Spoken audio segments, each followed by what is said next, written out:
Thank you very much, Gila.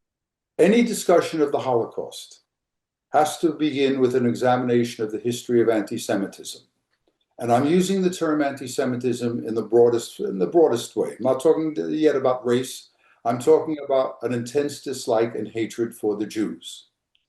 The first century Jewish historian Josephus asked the question that many of us ask, really, and our ancestors used to ask generation after generation. Why did they hate us? Now, Josephus is writing in the first century of the Common Era. And Josephus answered, you know what? It all began in Egypt. Probably in a short period of time, most of us will sit down to a Seder.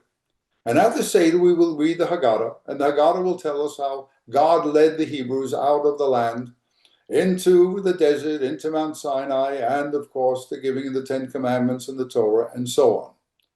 You should know, and Josephus picked it up early on, that there was a counter-narrative, an Egyptian narrative.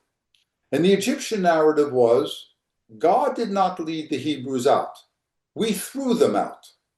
We threw them out because some of them had leprosy, and we threw them out because they disparaged our gods. They made fun of our people, made fun of our customs. They were people who were really not nice people, that is, these Hebrews. And what a number of scholars have begun to argue, and have argued actually for quite some time, is that these hostile attitudes towards the Jews passed into Hellenistic civilization when the Greeks under Alexander the Great moved into Egypt. And then when Christianity spread over the Middle East, they spread into Christianity. The idea that the Jews do not like other people, have contempt for other people, have contempt for their gods, that the Jews feel superior to others, these are feelings that will continue down, you could argue, till the end of time. Remember, all of it is nonsense, but the fact is, perception is reality. The real turning point in the history of anti-Semitism is the emergence on the historical scene of Jesus. Some of you have heard me before. We've dealt with this, but really this is one of the major contexts that it should be discussed in. And that is, with the appearance of Jesus, the new Christian church is going to argue some basic concepts. Item number one, Judaism at the time of the appearance of Jesus was spiritually bankrupt. The Jews worshiped the letter of the law and not the spirit of the law. For those of you who are familiar with the New Testament, you know there is the story of Jesus chasing the money changers out of the temple. For Christians, this is the proof. Look at the Jews turning a buck really right near the Holy of Holies. In reality, there had to be money changers in the vicinity of the temple. Jews from all over the diaspora were coming to Judea, later called Palestine or Palestina, and Jews were bringing money to buy animals, had to exchange the money for the local currency, buy animals that could be used, again, for sacrifice at the temple to expiate sin. So once again, perception is reality here. And then the most really difficult charge, the one that is the most crucial, consequential in the history of anti-Semitism. Homicide is murder. It is a terrible crime. Parricide, the killing of a parent, is worse than that. Regicide, the killing of a king, is worse than that. But the greatest crime that has ever been perpetrated upon the planet, in the history of humanity, is the crime of deicide. We killed God's only son. That is said in the book of Matthew. That is, if you go to a hotel, if you don't have a copy of the New Testament, read in the book of Matthew, chapter 27. It will not take you more than 5 minutes. And that's the trial of Jesus. Jesus brought before Pontius Pilate, the high priest Caiaphas, the Jewish high priest Caiaphas, has accused Jesus of heresy, brings him before Pilate. Pilate interrogates him, and then Pilate says to the Jewish crowd that is watching all of this, Pilate says to the Jewish crowd, I don't see anything wrong with this man. What do you want me to do with him? And the Jewish crowd, according to the book of Matthew, chapter 27, shouts out, crucify him, crucify him. And Pilate responds by saying, why? I don't see anything wrong with him. And in the meantime, Pilate's wife comes over to him and says, have nothing to do with this innocent man. He's done nothing wrong. So Pilate, in one of the most famous gestures in history, takes a flask of water and washes his hands. He says, I'm washing my hands of this. Turns to the Jewish crowd again and asks the crowd, what should I do with this man Jesus? And the answer this time is, crucify him, crucify him. May his blood be upon us and our children till the end of time. There is nothing more important in the history of anti-Judaism, anti-Semitism, whatever term you want to use. Nothing in the history of hostility to the Jews that is more important than this. It will take almost 2,000 years in Vatican II in the 1960s for the Catholic Church to reverse its teachings about this. In addition to that, to these what are called the basic teachings of contempt, there was the Catholic concept that with the appearance of Jesus and, let's say, the death of Jesus caused by the Jews, God has abandoned the Jewish people. That all of the covenants between God and the Jews are abrogated. There is a new chosen people, the Christians, and there they are the people, again, who are now God's favorites. In short, what we see with the emergence of Christianity on the scene is competition between Jews and Christians for converts. Remember, the Judaism of that time is different from the Judaism of our time. Judaism at that time was a proselytizing religion and very, very successful. Now, he may have exaggerated it, but the Jewish historian, the Columbia University Professor Salo Baron, said that at one point in time, 1/3 of the people in the Roman Empire were Jews or, let's say, fellow believers, people who did not accept all of Judaism, but they hung around the synagogue. Whatever the reason may be, the Jews are now abandoned by God because they killed his only son. So what's going to happen is long periods of persecution and then the development of a mythology. Mythology is important. Ideas are important in history. We know that. You enslave a people or you persecute a people for an extended period of time, all sorts of strange beliefs develop around them. Look what we Americans have done to African Americans. We enslaved them, we segregated them, we persecuted them, and we developed a mythology. The argument that blacks are mentally and morally inferior to white people, that every black man seeks to put his penis in the vagina of a white woman or a girl. That's the mythology. It's nonsense. But the same things are going to happen to our people, to the Jewish people. A certain number of myths are going to develop. The idea that Jewish physiognomy is different. Jews have tails. Jews have horns. Jewish penises are longer than Gentile penises. The Jews are sexual perverts. And most of all, because it strikes close to home, remember the time I'm talking about, times of medieval Europe, we are talking about a time of religious enthusiasm where the only Christian church at this period of time is the Catholic Church.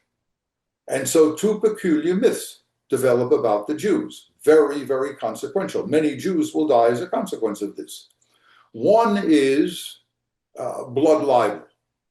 That is, again, the two, let's get right to the point. One is the belief that at the time of Passover, the Jews kill Christian boys and girls, drain their blood. This is what is called ritual murder. The Jews drain the blood of the Christian boy or girl, and they use it for the baking of the unleavened bread, the matzah, used for Passover. It is, to use the old Yiddish expression, it's Narishkeit. It has never been the case, but people believe it. And as a result, many, many Jews are going to die as a consequence of this. So that's ritual murder. The other is blood libel. And that's the charge, again, that when no one is looking, Jews, rabbis, go into Christian churches. Now, in Catholicism, the English translation of what it is called is what is called transubstantiation. When the priest says a prayer over the wafer in a communion, before communion, the wafer becomes the body of Christ. And the wine, after the prayer, becomes the blood of Christ. And so what a number of Catholic priests and other Catholic lay people are going to say, they will swear on a pack of Bibles that they saw the rabbis come into a church, go into the closet where the consecrated wafers were, and stab them. They were reenacting the death of Jesus. And more than one of these people is going to say, I saw blood coming out of the wafer. That is, the Jews were crucifying Jesus again.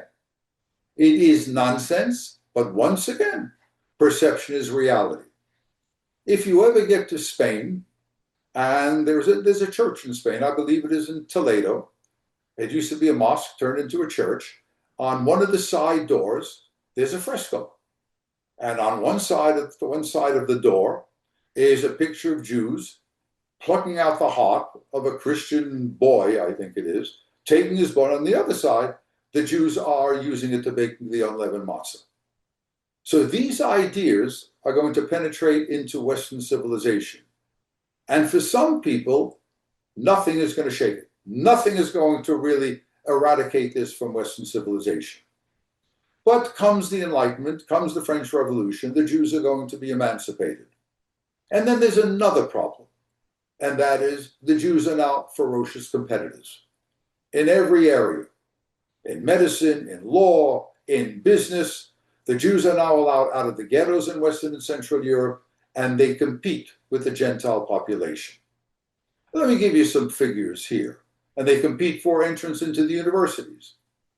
Before the French Revolution, before the Enlightenment, a smart Jewish boy became a rabbi. He lived in the ghetto and he became a rabbi. Take the Jews out of the ghetto. The Jews are like a coiled spring. They rise right to the top. Let me give you some figures. In Prussia in the year 1900, the largest of the German states, out of 100,000 Catholics, 32 in the university, something like that. Out of 100,000 Lutherans or Protestants, 58. Out of every 100,000 Jews in Prussia, 518 are in the universities. This is not a lecture on Jewish chauvinism. The Jews are not smarter than anybody else. There are certain things, the passion for literacy, the belief that a Jewish boy is not well educated until he can be familiar with the Torah and the Talmud, things like that. And the belief on the part of Jews, the correct belief, is that education is a vehicle for social mobility and a way of, let's say, bypassing anti-Semitism. So for all of these reasons, the Jews are going to do well, but they are competitors. But of course, there are additional factors here. This is the age of scientific discovery. This is the age of Darwinism. This is when people talk about superior species, inferior species, natural selection, and so on. An intellectual marriage is going to take place between traditional anti-Semites and the social Darwinists. The social Darwinists, remember, talked about superior species and inferior species and natural selection.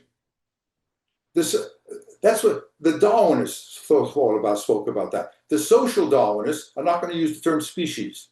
They are going to say that we human beings are the highest form of animal life, and the same processes at work in the animal kingdom operate among ourselves. But you can't use the term species, you use the term race. There are superior races and inferior races. And the intellectual marriage between the anti-Semites and the social Darwinists, not all social Darwinists, but a number of them, it's going to say something like this. The Jews are an inferior race. More than being inferior, they're a destructive race. They destroy everything that they can get their hands on. They pollute society, and they do it by sexually, that is by sexual perversion, or by integrating into the Gentile population, impregnating Gentile women and girls, and bringing about the bastardization of the white race. Now, in retrospect, it looks ridiculous, but many people believe it. So, social Darwinism in its more nefarious forms is going to lead to a new type of, let us say, a new type of anti-Judaism. Now, let me get right to the point. For 1900 years, Christians may say, see that Jewish kid crossing the street? Let's beat the living daylights out of him because his ancestors killed Jesus. But not anymore. Not in an age of what used to be called scientific racism. Then the argument is going to be, see that Jewish kid crossing the street? Let's not beat the living daylights out of him. Let's kill him. Because the evil of the Jew, by the end of the 19th century, the evil of the Jew is not to be found in his study of Talmud and Torah. No. The evil of the Jew is to be found in his blood. Or what we would say in 2026, the evil of the Jew is to be found in his genes. That's a substantial difference from what was before. Because even in the worst days of the persecution of the Jews, A Jew who chose to convert to Christianity or to Islam could save himself. Not now. The Jew is a Jew is a Jew.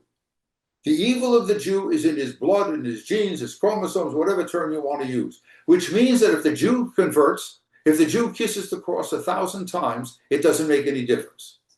The Jew is evil. He's part of an insidious evil race. And the logic of that is, if we are to be free of Jewish oppression and Jewish evil, they must be eliminated from society. So these are some of the things that are developing at the end of the 19th century and the early part of the 20th century. But of course, there is something else. Now, I don't want to ruffle anybody's feathers here, but it is a fact of life. One historian refers to the Jewish movement to the left as the fata morgana, the fatal temptation of Jewish life. As Jews move to the left, to liberalism, to Marxism, to all sorts of left-wing ideologies. Liberalism is not the left, you can argue it's a center ideology. But remember, liberalism with its argument between separation between church and state is anathema to people, to confessing Catholics, to the Roman Catholic Church, who believe that the church had a monopoly on the truth, and the church should be the dominant religion and the only legal religion in societies where the Catholic Church was predominant. So, what we are seeing here now is liberalism talking about separation between church and state, liberalism talking about that the relationship between an individual and God is a private matter. The state does not have the right to intervene. And liberalism's idea, for the most part, that education should be secular, should not be under the control of religion, should be under the control of state authorities. For the Roman Catholic Church, this is an abomination. So, liberalism is a problem, and Marxism is an even greater problem. Remember, Marxism is an argument. What is religion? If I'm teaching at Union College 59 years. We used to have these accursed, they still have them. The kids didn't like them. I didn't like teaching them. I only taught them once or twice. These preceptorial classes in the first year at Union College. These were writing classes. We assigned the students a number of books. One of the books was the Communist Manifesto. There are two famous sentences in the Communist Manifesto. One I'm going to talk about now, and we'll talk about the other one somewhat later. It's right in the middle. Religion is the opiate of the masses. That is, religion is fictitious. It's nonsense. It's superstition.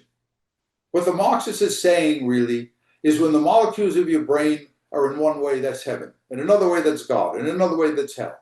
The idea of a transcendent God, a God who intervenes in history, a personal God, absolute nonsense, a figment of man's imagination. And people get upset at that. They get terribly, terribly upset at that. Many Jews get upset at that.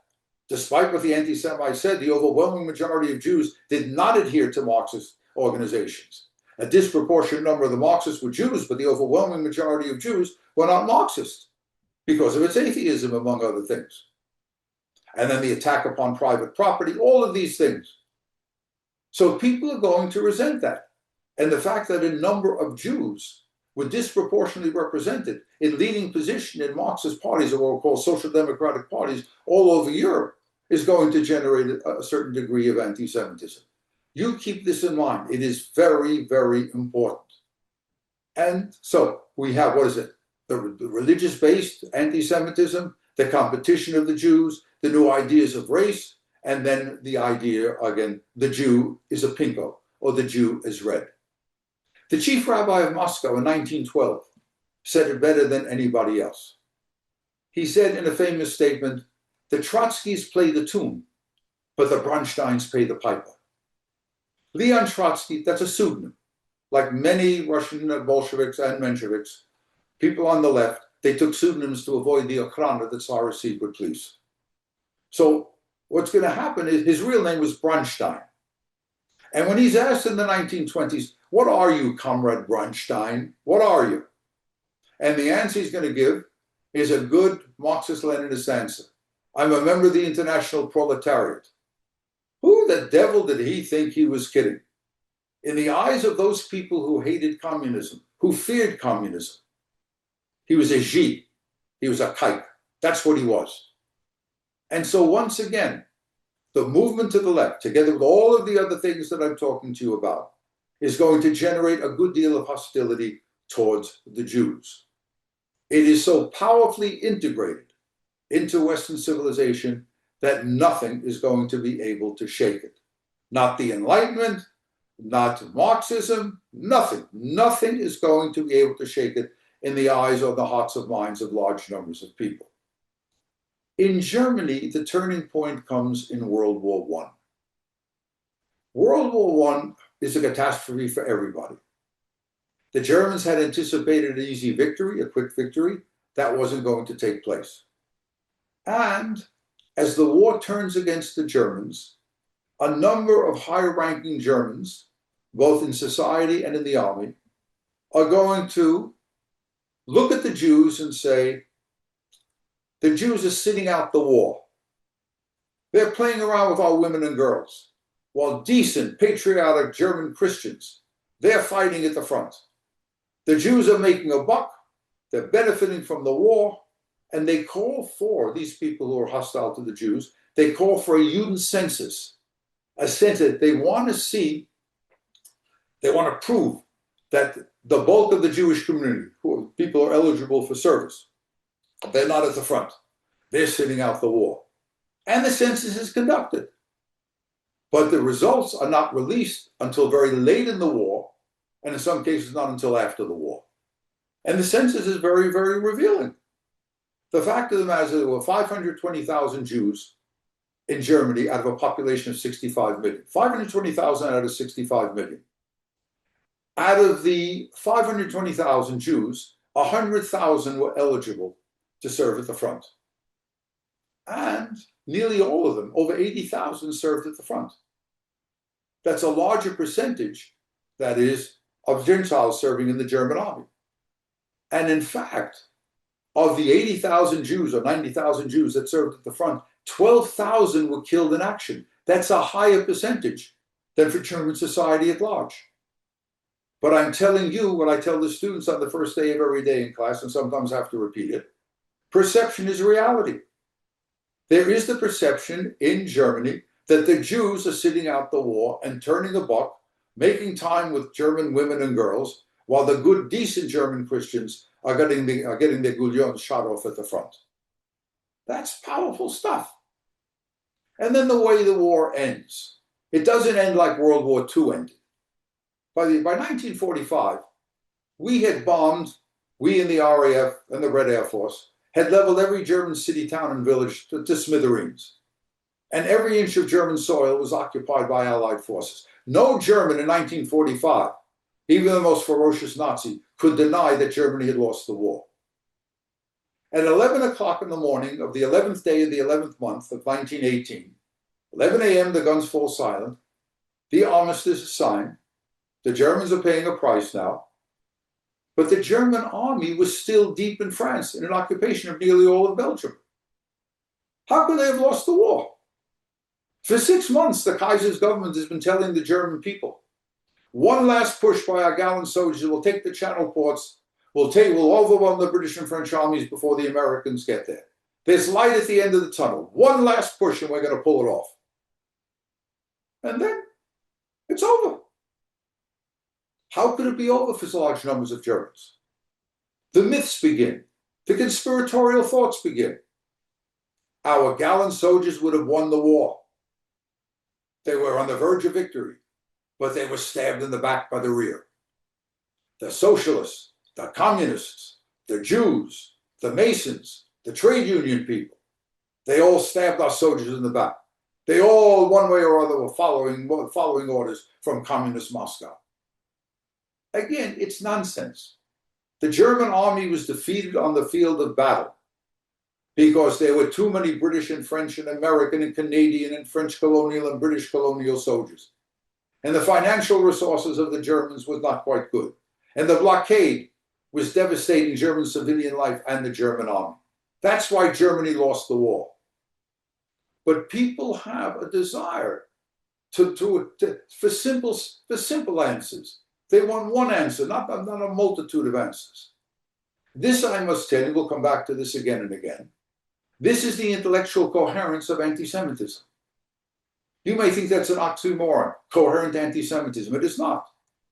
The intellectual coherence of anti-Semitism is contained in the ability of anti-Semitism to explain multi-causal phenomena in a monocausal way. I'll say that again. The intellectual coherence of anti-Semitism is contained in the ability of anti-Semitism to explain multi-causal phenomena in a monocausal way. Why did we lose the war? I told you why Germany lost the war. Defeated on the field of battle because of the strength of Allied forces, the strength of the financial system, the resources that could come from the colonial areas, and so on. But for the Germans, not good enough. That'd be one answer, the stab in the back, what a German called the Dolchstoß. We will see this again and again, I must tell you. Even in our own country, we will see this again. The major purveyor of that is Reverend Farrakhan. Why is the black community, why was there slavery? Jewish slave owners did it. Nonsense. There were Jewish slave owners, but the Jews don't play a major role in the slave trade. And why is there narcotics? Why is there AIDS in the African American community? Jewish merchants and Jewish pharmacists and Jewish doctors, they concocted the AIDS virus and so on and so on. Again, it's not peculiar to the Jews, but people want short, effective answers when they cannot explain things. And there are people out there who will exploit this. So what's going to happen now is in Germany and in Eastern Europe, particularly in the Russian Empire, which is the center of gravity of Jewish life in the world at this period of time, the governments will resort to anti-Semitism as a political weapon. In German, the expression is die Juden sind unser Unglück. The German right, and occasionally the German government, will tell the German people, after the Depression of 1873 and after the Depression of the 1890s, it's the Jews who did it. Jewish merchants, Jewish bankers, Jewish stock speculators, and so on. And in Russia, here we come to something else. And this is really, again, a very important thing that I'm telling you. The Tsarist government had an analog to Bezhidov's to Die Juden sind unser Unglück, the Jews are misfortune. In Russian, the expression is Bezhidov spasai Rossiyu, beat the kikes and save Russia. The argument here is have nothing to do with the revolutionary movement. It's a Jewish-controlled movement, and you are poor, you are where you are, and Russia is weak. It's all because of the Jews. So the Russian government, in the bowels of the Okhrana, the Tsarist secret police, is a forgery. A forgery is created. It is the most effective anti-Semitic document in modern European history and modern world history. You know it as the Protocols of the Elders of Zion. This support purports to be the secret minutes of an underground Jewish organization composed of rabbis and well-to-do Jews who seek to control the entire world and subject the Christian part of the world to Jewish hegemony. It is a forgery. It will be eventually proven to be a forgery. But once again, my friends, perception is reality. In fact, there are places in the United States where the protocols are sold. In the Islamic world, they're sold almost everywhere. In Latin America, Latin American right would use the protocols. And again, you see people referring to it. Again, it's a forgery. But please, once again, remember that perception is reality. There is the belief of enormous Jewish power and that the ultimate aim of the Jews is to control humanity and subject everyone to Jewish control. All right. This is the background for the 1920s. And in the 1920s, a number of things are going to happen. Actually, in 1919, it begins. Hitler will exploit all of this anti-Semitism. There's no question about it. And for Hitler, it's the linchpin. Germany's loss in the war, the Jews did it. Depression, the Jews did it. Inflation, the Jews did it. But these ideas are necessary, but they are not sufficient to explain the Nazi accession to power. The factors leading to Hitler's accession to power, again, against the background of anti-Semitism, are going to be the terrible conditions that Germany was in. I begin with the Treaty of Versailles. In the Treaty of Versailles, the Germans are treated very, very harshly. Territory is taken away. The Germans have to pay an enormous reparations, $33 billion, when $33 billion really meant something. Germany loses all of its colonies. Now, I don't want to lose you in what I'm about to tell you. Hang on to me now. Hang on to me very, very closely. In January of 1918, when the war was raging, and we had entered the war on April 6th of 1917, Wilson brought us into the war.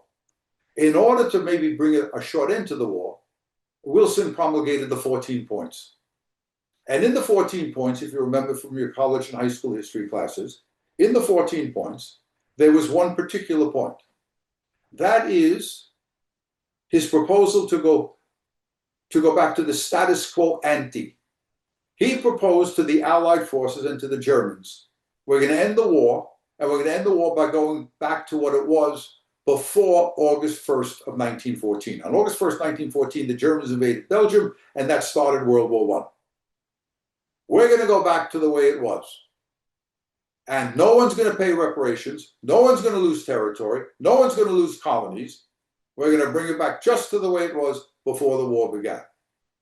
For obvious reasons, the Germans and the Allies are going to reject it. But the Germans believed, after the armistice, and when they were summoned to come to Versailles in 1919, the Germans believed that they were going to be treated leniently. After all, there was one of the 14 points that said they'd rejected it, but they still believed that a peace treaty would be based on the 14 points. Were they wrong? And of course, they had to be wrong. The British and French are coming, they're going to come to Versailles looking for blood. How does a country, how does even a democratic country get its people to put up with the enormous losses, the financial burden, the rationing? You know how you do it? You demonize the enemy. The Germans are not Germans, the Germans are Huns. And propaganda will tell the British and French publics the Germans rape women and girls. They kill nurses. They do all sorts of terrible things. In fact, there is a myth that is born in World War I that will carry over. It will take a strange take in World War II. The British are going to charge that in World War I, when the battle is over, Germans go onto the battlefield, they take dead British soldiers and turn their bodies into soap. This is where the idea will come from. In World War II, it takes a different position. We'll talk about that.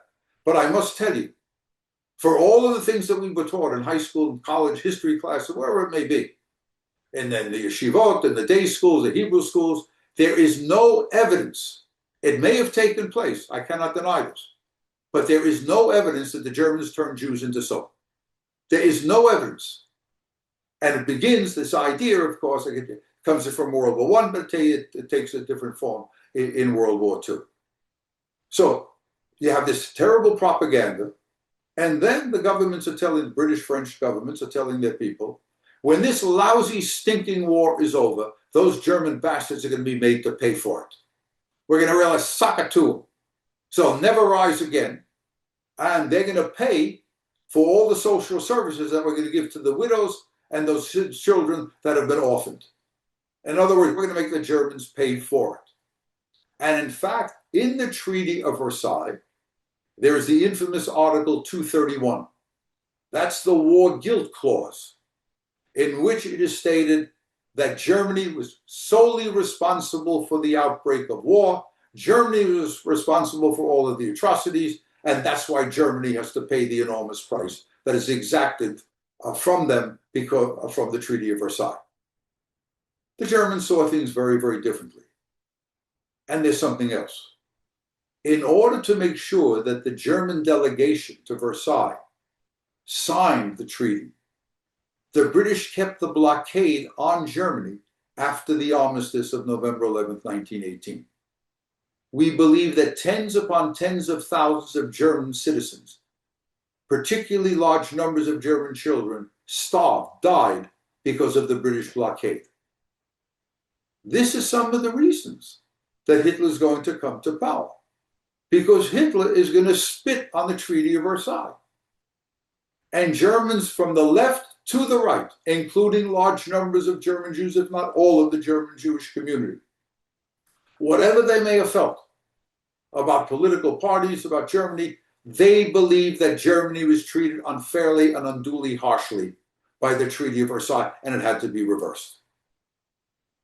So in addition to all that anti-Semitism that we are speaking about, which Hitler exploits, Hitler is now railing against the Treaty of Versailles, promising in Mein Kampf that he will, in fact, abrogate the Treaty of Versailles.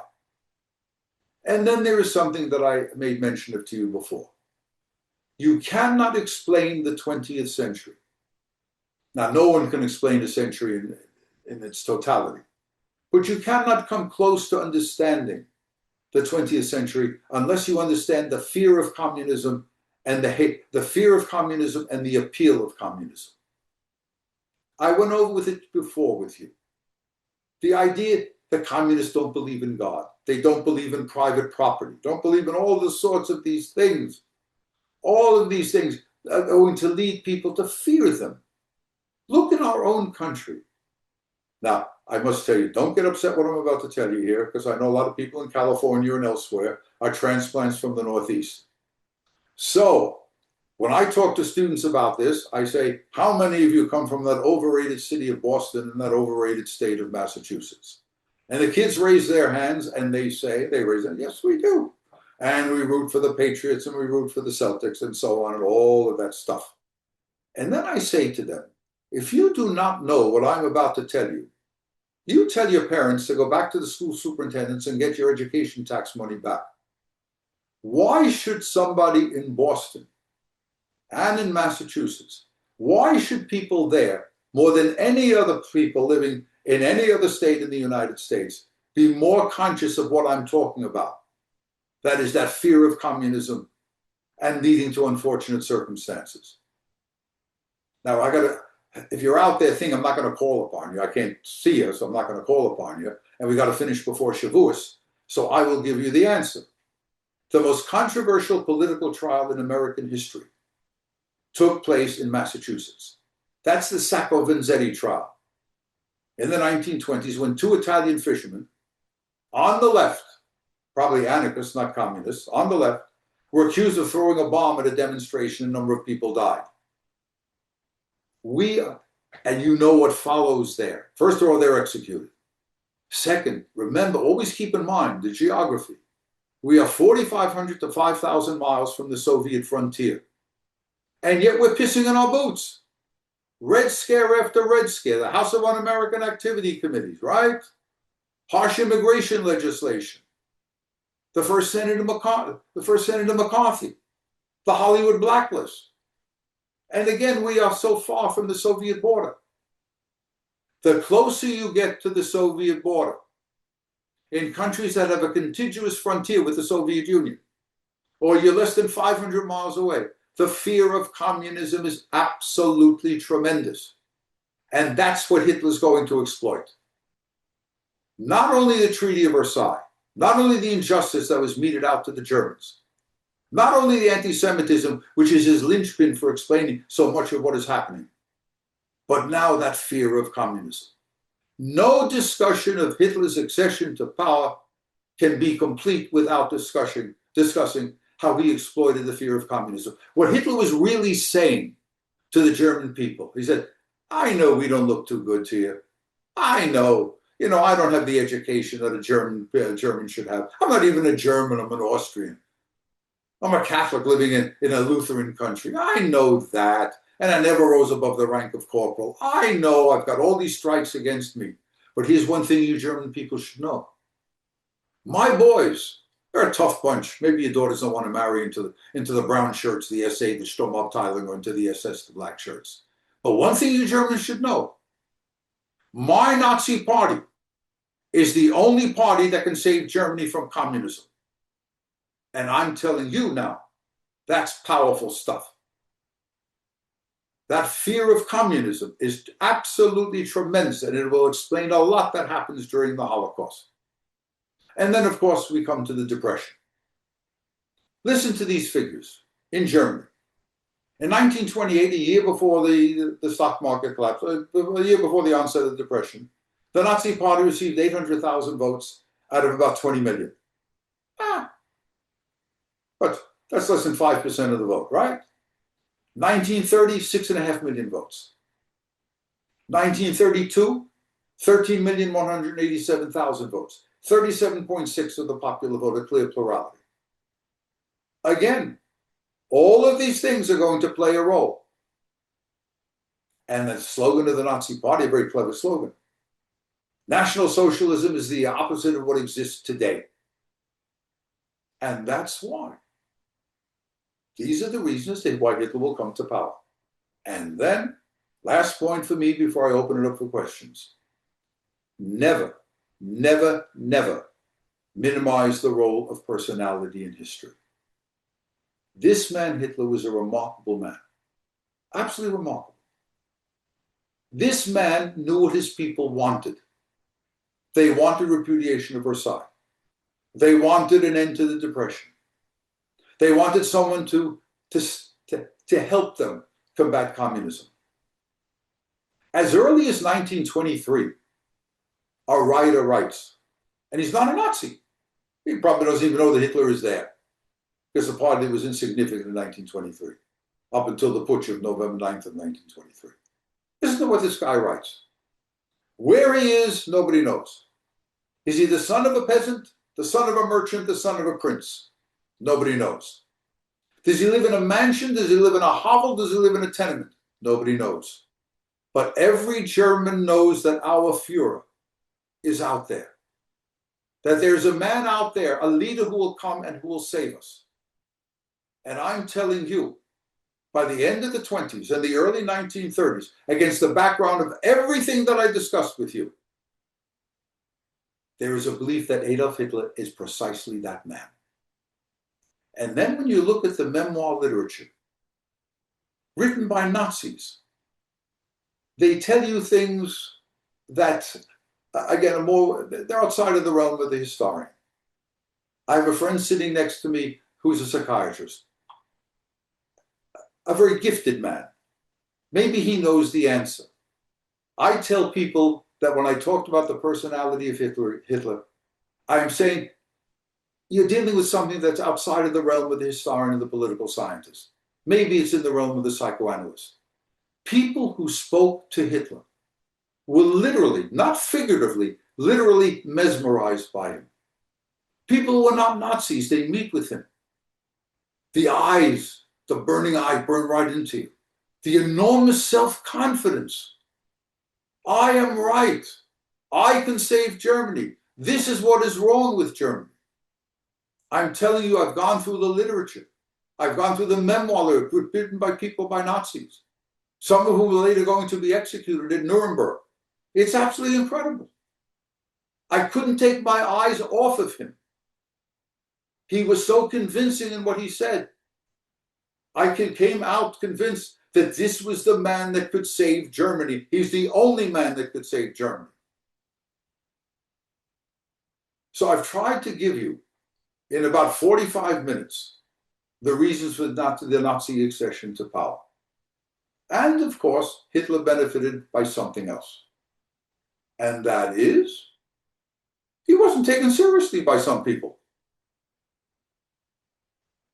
On January 30th of 1933, Hitler was appointed chancellor by the president of Germany, the great German war hero von Hindenburg. Hindenburg didn't like Hitler. Didn't like him. Whatever the reason may be, he just didn't like, didn't trust Hitler, didn't like Hitler.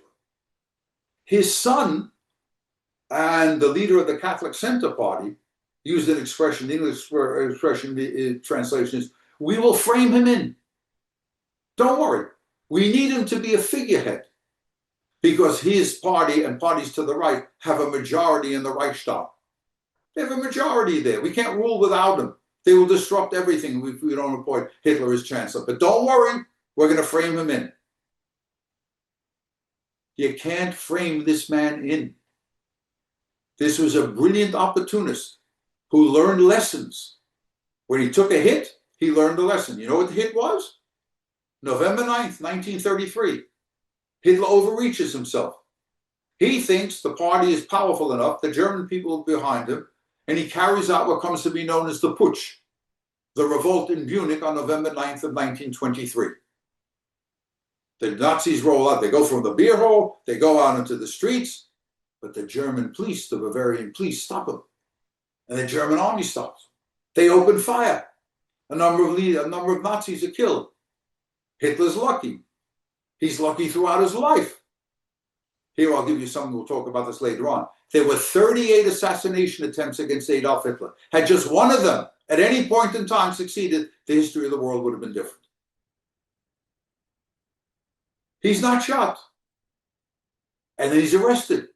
And this raises very interesting questions. Weimar Germany, Weimar was the capital of Germany in this period of time, had a democratic constitution. Germany was a democratic society. Can a democratic society be too foolish, too weak to do the things that could save itself? Hitler had committed treason. He should have been imprisoned at least for a long period of time, or shot, executed. Even democratic societies execute traitors. They put him 18 months in the Landsberg prison. He writes Mein Kampf, comes out in less than 18 months. How much of history would have been different had those judges who were very conservative, had they really executed him? But what did Hitler learn from the putsch? The lesson that Hitler learned was, you can't come to Germany, can't come to power in Germany by revolution. You got to do it by the ballot box. And lesson number 2 was, you can't come to power in Germany and stay in power in Germany unless you get the agreement of the German police and above all the German army. This man, Hitler, was an absolutely incredible politician. Never got past the 9th grade. Never got past the 9th grade. Now, if you want to raise with me, another friend, my friend may be able to answer this better than I can, and that's why was he an anti-Semite? Why did he hate the Jews? The honest answer to the historian said, we don't know. Was it because his mother had breast cancer and was treated by a Jewish doctor and the mother died? Did he hold the Jewish doctor and the Jewish people are responsible for it? Don't think so. Really don't think so. Because the Jewish doctor eventually will come to the United States and will say that he had a very good relationship with the young boy, the young Adolf Hitler. Was it because his father beat him? That the father was physically abusive? Don't know. Just don't know. Many people are abused. They don't become anti-Semites, right? Is it because of what he saw in Vienna? Remember, he's an Austrian Jew, comes to Vienna before World War I, doesn't like Jews. He says they smell from garlic, doesn't like the way they dress, that they're all communists. I do not know. All I can tell you is this was a visceral and ferocious anti-Semite. This was not, let us say, a cynic who used anti-Semitism as a political weapon to mobilize the masses, but really didn't believe a word of the anti-Semitic truth. He does use anti-Semitism to mobilize the masses. He will inculcate anti-Semitic ideas into German society. But I'm telling you, this was a true believer. So on January 30th of 1933, the absolutely inconceivable takes place. The man who never got beyond the 9th grade, never rose above the rank of corporal, a Catholic living in a Lutheran society, an Austrian, not even a German. This is the man that now rules Germany. And next week we will see what that means for the German people and for German Jewry. All right, Gila, all yours. Let it rip. Are there any questions? Thank you so much, Professor Berk, for that. You outlined for us the basis of general European anti-Semitism with the spiritual bankruptcy, the killing of God, the abandonment of God and the Jewish people, and the persecution mythology. How do you jump from that to a racialist, exterminist actual policy?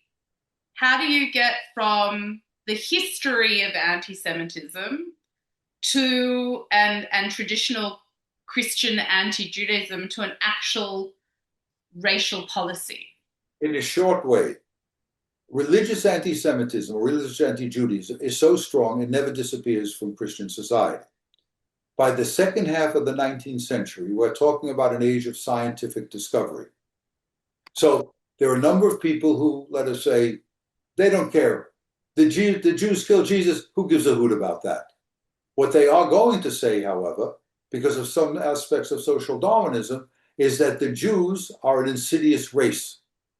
They're an evil race that destroys everything. In fact, Hitler will write in Mein Kampf, had the Kaiser taken out, I think, the 20,000 most prominent Jews in Germany and shot them, Germany would have won the war. So, religious-based anti-Judaism, now the racism, and then the war, and then the fear of communism. These are things that are important, really, by the end of the 19th century and the early part of the 20th century. I must tell you, for my students, it is difficult for them to comprehend the fear of communism. It's not a factor now. The only communist country in our vicinity is Cuba. And Cuba, I go to Cuba, I've been in Cuba 24 times, and I was there last December. Cuba is a failed state, even before what the Trump administration is doing to Cuba. Cuba is a failed state. Communism doesn't work there. And it didn't work or something like it didn't work in Venezuela. It works in China, which is, of course, may soon be the world's greatest economy, because it's not true communism anymore. I mean, I've been to China 3 times, I can tell you. There's a Chinese middle class. The Chinese middle class probably has larger numbers of people than the total American population.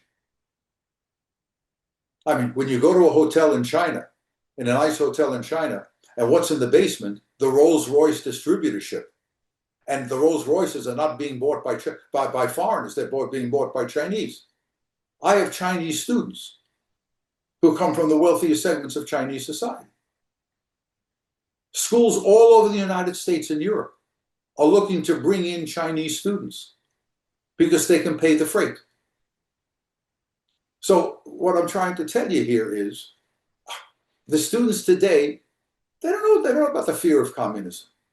They don't know what it means, the Hollywood blacklist. But I'm telling you, you're real people. You remember what it was. And if you live in Hollywood, live in California, then you know very much about the Hollywood blacklist. And Hitler's going to exploit that. Treaty of Versailles. Again, the depression, the fear of communism, and the belief that the Jews are responsible for so much of taking place. An interesting study was made in the 1930s when rank and file Nazis were asked, why did you join the Nazi Party? What is it you find so appealing about the Nazi Party? The people who conducted the survey expected that the people who took the survey would say, we hate the Jews. No, no, no. We joined the Nazi Party because Hitler said he would spit on the Treaty of Versailles, Hitler would bring us out of the Depression, and Hitler would save us from communism. Yeah, okay, thank you. This is a very specific question. Is there any role of Dietrich Bonhoeffer's early writings about Jews in Hitler's rise to power? Now, what's the name you're giving me? Dietrich Bonhoeffer. Dietrich Bonhoeffer was, again, a very gifted man, a good man.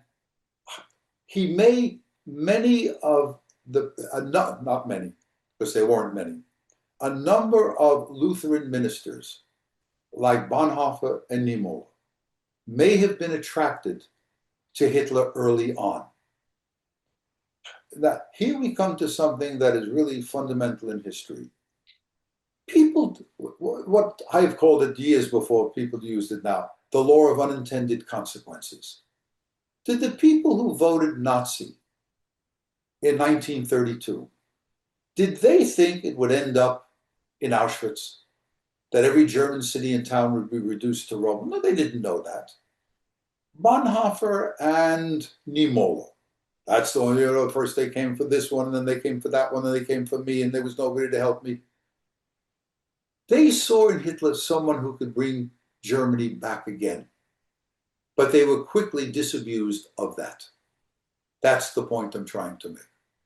With Bonhoeffer, with Niemöller, and a whole group of people, decent people, believe it or not, don't exaggerate this. There were even some Jews that supported Hitler.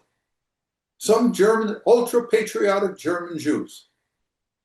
They saw him, the anti-Semitism, just as it will pass. He's just using this for public appeal to mobilize people and so on.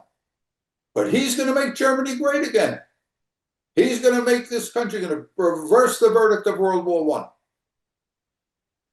The most difficult thing for a historian to do is to recreate the ethos of a period. Now, I'll speak to some that will be more familiar. Before your time, Gil, but not before the time of some of the people that I'm seeing on the screen. If I were teaching a course on American history in the 1960s, and I was lecturing on John Kennedy, and I was listing the achievements of Kennedy's administration, believe me, I would not have filled up the blackboard. But for those of you who were there, would I be doing justice to the Kennedy administration? This was the time of Camelot. The best and brightest came to Washington, right? The first 20th century born American to be president of the United States. The hero of PT 109. The beautiful wife that took us on a tour of the White House. It was a wonderful, wonderful time. That's the most difficult thing for a historian to recreate, the ethos of a period. And the ethos of the period that I'm talking about is, we suffered in the war. We suffered all of these enormous losses in the war, and we were not guilty for the outbreak of the war. The French had responsibility, the Russians had, the British had responsibilities. Why are they blaming it all on us? Why have we lost the colonies? Why have we lost German territory and given it to the hated Slavs, the hated Poles?